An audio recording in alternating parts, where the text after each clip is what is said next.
ನಮಸ್ಕಾರ ಎಲ್ಲರೂ ಆರೋಗ್ಯ ಕ್ಷೇಮವಾಗಿದ್ದಾರೆ ಅಂತ ಅನ್ಕೊಂಡು ನನ್ನ ಮುಂದಿನ ಮಾತುಗಳನ್ನ ಪ್ರಾರಂಭಿಸ್ತಾರೆ. ರೇಷ್ಮೆ ಹುಳ ಹೇಗೆ ಬೆಳೆಸ್ತಾರೆ, ಅದನ್ನ ಹೇಗೆ ಗೂಡಿಗೆ ಹಾಕ್ತಾರೆ, ಆಮೇಲೆ ಗೂಡಿಂದ ರೇಷ್ಮೆ ಹುಳನ ತೆಗೆದು ಹೇಗೆ ರೇಷ್ಮೆನ ಬೇರ್ಪಡಿಸ್ತಾರೆ, ಇವೆಲ್ಲ ಕತೆ ಕೇಳಿರೋರಿಗೆ ನಾನು ಹೇಳೋದು ಅರ್ಥ ಆಗ್ಬಿಡುತ್ತೆ. ರೇಷ್ಮೆ ಹುಳು ತನ್ನ ಸಾವನ್ನ ತಾನೇ ಹೆಣ್ಕೊಳುತ್ತೆ. ನಾವು ಕೂಡ ಈ ರೇಷ್ಮೆ ಹುಳು ತರ ಆಗದ್ ಬೇಡ ಅಂತ ಹೇಳೋದಕ್ಕೆ ನಾನು ಇಚ್ಛೆ ಪಡ್ತೇನೆ. ನಮ್ಮ ಶತ್ರುಗಳಿಂದ ನಾವು ಸುರಕ್ಷಿತವಾಗಿರ್ಬೇಕಂತ ಹೇಳಿದ್ರೆ ನಾವು ಯಾರೋ ಒಬ್ರ ಮೇಲೆ ನಮ್ಮ ಸುರಕ್ಷತೆಯ ಜವಾಬ್ದಾರಿನ ಹಾಕ್ಬಿಟ್ಟು ಸುಮ್ಮನೆ ಮಲ್ಕೊಂಡ್ಬಿಟ್ರೆ ಆಗಲ್ಲ. ನಮಗೋಸ್ಕರ ಕಾದಾಡೋದಕ್ಕೆ ಒಂದು ಸೈನ್ಯ ಪಡೆ ಇದೆ, ಅಥವಾ ನಮಗೋಸ್ಕರ ಕಾದಾಡಕ್ಕೆ ನಾವು ಜನ ಆರಿಸಿ ಕಳ್ಸಿದೀವಿ, ಅವರು ನಮ್ಮನ್ನ ಕಾಪಾಡ್ತಾರೆ ಅಂತ ಅನ್ಕೊಂಡು ನಾವು ನಿದ್ದೆ ಮಾಡ್ಕೊಂಡು ಕೂತ್ಕೊಂಡ್ಬಿಟ್ರೆ ನಾಳೆ ನಿಮ್ಮ ಮನೆ ಬಾಗಿಲಿಗೆ ಬಂದು ಆಪತ್ತು ಕಾಯ್ಬೋದು. ನಾವು ಸುರಕ್ಷಿತವಾಗಿರ್ಬೇಕು ಈ ಸಮಾಜದಲ್ಲಿ, ಮತ್ತೆ ನಮ್ಮ ಸುತ್ತಮುತ್ತಲಿನ ಪರಿಸರನ ಸುರಕ್ಷಿತವಾಗಿ ಇಡಬೇಕು ಅಂತ ಅನ್ಕೊಂಡ್ರೆ ಒಂದು ಕ್ಷಣ ಕೂಡ ನಾವು ಎಚ್ಚರ ತಪ್ಪದೆ ಹುಷಾರಾಗಿರ್ಬೇಕು. ರೀಸೆಂಟ್ ಆಗಿ ನಮ್ಮ ಶತ್ರು ರಾಷ್ಟ್ರ ತನ್ನ ಕುಬುದ್ಧಿಯಿಂದ ಹಿಂಬಾಗಿಲಿನಿಂದ ಯುದ್ಧ ಮಾಡ್ಲಿ ಅಂತ ಪ್ರವೋಕ್ ಮಾಡಿದ್ರು ಅಲ್ವಾ. ಅದಕ್ಕೆ ನಮ್ಮ ದೇಶದ ಭದ್ರತಾ ಪಡೆ ಮತ್ತೆ ನಮ್ಮ ನಾಯಕರು ತಕ್ಕ ಪ್ರತ್ಯುತ್ತರ ಕೊಟ್ಟಿದ್ದಾರೆ. ಬಟ್ ಬರೀ ಅವ್ರು ಪ್ರತ್ಯುತ್ತರ ಕೊಟ್ರು ಅಂತ ಹೇಳ್ಬಿಟ್ಟು ನಾವು ಸುಮ್ಮನೆ ನಿದ್ದೆ ಮಾಡ್ಕೊಂಡು ಕೂತ್ಕೊಂಡ್ರೆ ಆಗಲ್ಲ. ಯಾಕೆಂದ್ರೆ ಅವ್ರು ಶತ್ರು ರಾಷ್ಟ್ರಗಳು ಒಳಗೆ ನುಗ್ಸಿದ್ರಲ್ಲ, ಅವರು ನಿಮ್ಮ ನಡುವೆನೆ ಇದ್ರೂ ಇರಬಹುದು. ಹಾಗಾಗಿ ನಾವು ಈ 5 ಕೆಲಸಗಳನ್ನ ನಾವು ಕರೆಕ್ಟ್ ಆಗಿ ಮಾಡಿದ್ರೆ ನಮ್ಮ ದೇಶ ಮತ್ತೆ ನಾವು ಸುರಕ್ಷಿತವಾಗಿರಬಹುದು. ಯಾವ್ದಪ್ಪ ಅಂತ ಹೇಳಿದ್ರೆ, ಒಂದು, ಈ ನಮ್ಮ ಸುತ್ತಮುತ್ತ ನಮ್ಗೆ ಯಾವ್ದಾದ್ರು ಅನುಮಾನಾಸ್ಪದವಾದ ವ್ಯಕ್ತಿ ಅಥವಾ ಇನ್ಸಿಡೆಂಟ್ಸ್ಗಳು ನಡೀತಾ ಇದ್ದಾರೆ, ದಯವಿಟ್ಟು ಅದನ್ನ ಸ್ಥಳೀಯ ಪೊಲೀಸ್ ಸ್ಟೇಷನ್ಗೆ ಮಾಹಿತಿಯನ್ನು ಕೊಡಿ. ಯಾರಿಗೆ ಗೊತ್ತು ಅವ್ರ ಉದ್ದೇಶ ಏನಿರುತ್ತೆ ಏನೋ ಗೊತ್ತಿರಲ್ಲ. ಎರಡನೇದು, ನಾವು ಯಾವುದೇ ರೀತಿ ನಮ್ಮ ಶತ್ರು ರಾಷ್ಟ್ರಗಳ ಜೊತೆ ಸೇರಿರೋ ಇತರ ರಾಷ್ಟ್ರಗಳ ಜೊತೆ ಈ ವ್ಯಾವಹಾರಿಕ ಸಂಬಂಧವನ್ನ ಕಡಿತ ಮಾಡ್ಕೋಬೇಕು. ಯಾಕೆಂದ್ರೆ ನಾವು ವ್ಯವಹಾರ ಮಾಡಿದಷ್ಟು ಅವರು ನಮ್ಮ ಶತ್ರು ರಾಷ್ಟ್ರಕ್ಕೆ ಬೆಂಬಲ ಜಾಸ್ತಿ ಕೊಡ್ತಾರೆ, ಮತ್ತೆ ಅವರಿಗೆ ಶಕ್ತಿ ಬಂದಂತ ಆಗುತ್ತದೆ.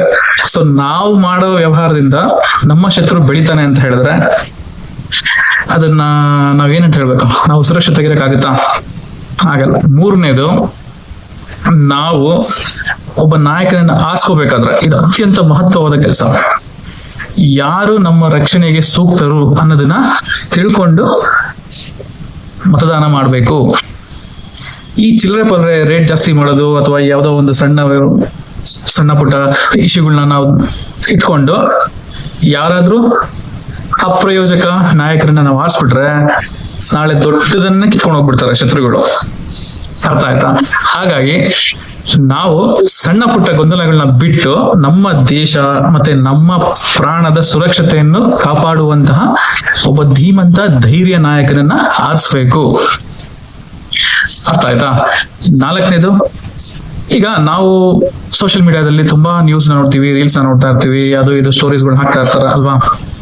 ಅಲ್ಲಿ ತುಂಬಾ ಒಂದು ಓವರ್ ಆಗಿ ಏನು ನಮ್ಮ ದೇಶದ ಭದ್ರತೆ ಬಗ್ಗೆ ಹೇಳಕ್ ಹೋಗ್ಬಾರ್ದು. ಯಾಕಂದ್ರೆ ತುಂಬಾ ನಮ್ಮ ಬಗ್ಗೆ ನಾವೇ ಹೇಳ್ಕೊಂಡಷ್ಟು ನಾವೇ ನಮ್ಮ ಒಂದು ಪುಸ್ತಕವನ್ನ ತೆರೆದಿಟ್ಟಂಗಾಗತ್ತೆ.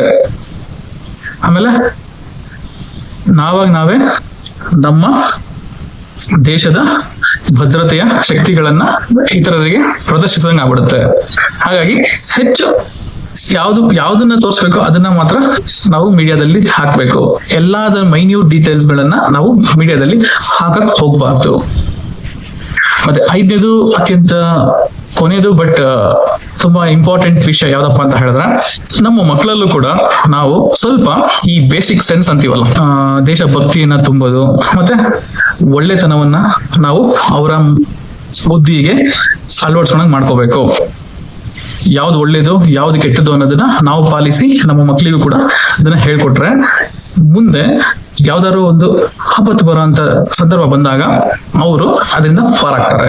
ದಯವಿಟ್ಟು ನಮ್ಮ ದೇಶದ ಸುರಕ್ಷತೆಗೆ ನಾವೆಲ್ಲರೂ ಸೇರಿ ಜೊತೆಯಾಗಿ ನಡೆಯೋಣ. ಓಕೆ, ಧನ್ಯವಾದ.